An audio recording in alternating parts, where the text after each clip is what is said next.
জাতির সংকটে জাতীয় নাগরিক জোটের আত্মপ্রকাশ। গণ অভ্যুত্থান উত্তর বাংলাদেশে ইতিমধ্যে 14 মাস অতিক্রান্ত হয়েছে। এই সময়ে জনগণের আশা আকাঙ্ক্ষার প্রতিফলন কতটা ঘটেছে তা আজ আমাদের নতুনভাবে বিবেচনা করতে হচ্ছে। একটি মানবিক গণতান্ত্রিক বাংলাদেশ পুনর্গঠনে ভোটাধিকার সহ যে বিষয়গুলো গুরুত্ব দেওয়া প্রয়োজন ছিল তা উপেক্ষিত হয়েছে। জনগণের চিন্তা, আকাঙ্ক্ষা ও কল্যাণের বিষয়গুলো অগ্রাধিকার পায় নাই এই সময়ে।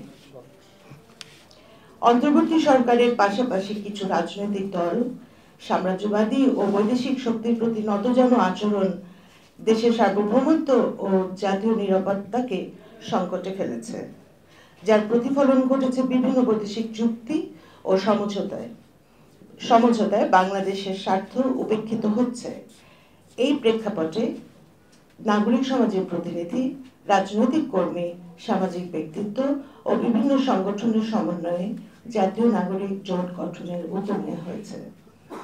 জাতীয় নাগরিক জোটের লক্ষ্য ও কর্মপন্থা: 1. ভোটাধিকার পুনরুদ্ধার।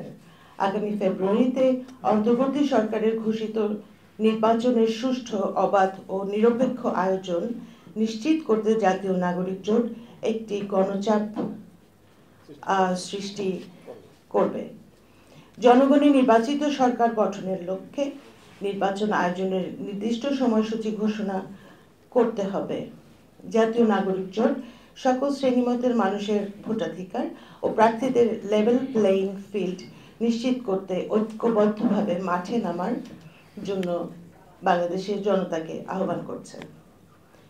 2. জনবান্ধব টেকসই সংস্কার। গত 1 বছরে রাজনৈতিক দলগুলোর সংস্কার নিয়ে আলোচনা হলেও আইন শৃঙ্খলা, স্বাস্থ্য, শিক্ষা, নির্বাচন কমিশন ও দুর্নীতি দমন কমিশন বা দুদক সংক্রান্ত সংস্কারগুলো উপেক্ষিত ছিল বা গুরুত্ব পায়নি। জাতীয় নাগরিক জোট একটি জবাবদিহিমূলক রাষ্ট্র ব্যবস্থা নির্মাণের লক্ষ্যে বাস্তবসম্মত টেকসই সংস্কারের দ্রুত বাস্তবায়ন চায়। 3. নিবর্তনমূলক কালো আইন বাতিল। নাগরিক স্বাধীনতা ও মত প্রকাশের অধিকার রক্ষায় জাতীয় নাগরিক জোট নিবর্তনমূলক সকল আইন বাতিলের দাবি জানায়। এর মধ্যে বিশেষভাবে উল্লেখযোগ্য নতুন সাইবার নিরাপত্তা অধ্যায় 23/2024, যা নাগরিকের বাক স্বাধীনতাকে সংকুচিত করছে। দণ্ডবিধির 77 ধারা বিচারক সুরক্ষার নামে অন্যায় বিচারকে যা উৎসাহিত করে। অফিসিয়াল সিক্রেট অ্যাক্ট বাতিল করা, যা রাষ্ট্রের তথ্যের স্বচ্ছতাকে বাধাগ্রস্ত করে। 54 ধারা, যেখানে যথাযথ সন্দেহ কিভাবে নির্ধারিত হবে তা স্পষ্ট করা ও অপব্যবহার রোধে সংস্কার প্রয়োজন।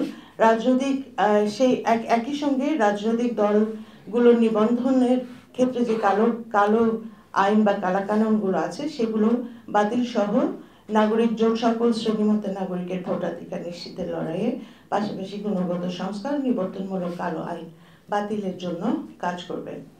4. অন্তর্বর্তীকালীন সরকারের জবাবদিহিতা। অন্তর্বর্তীকালীন সরকার উপদেষ্টারা নির্বাচনে প্রার্থী হতে পারবে না।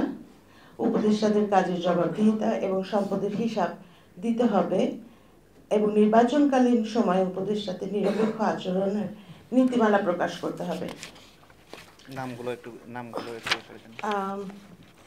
আমাদের নামগুলো আপনার দিয়ে দিলেই হয়। হ্যাঁ, দিয়ে দিলেই হয়।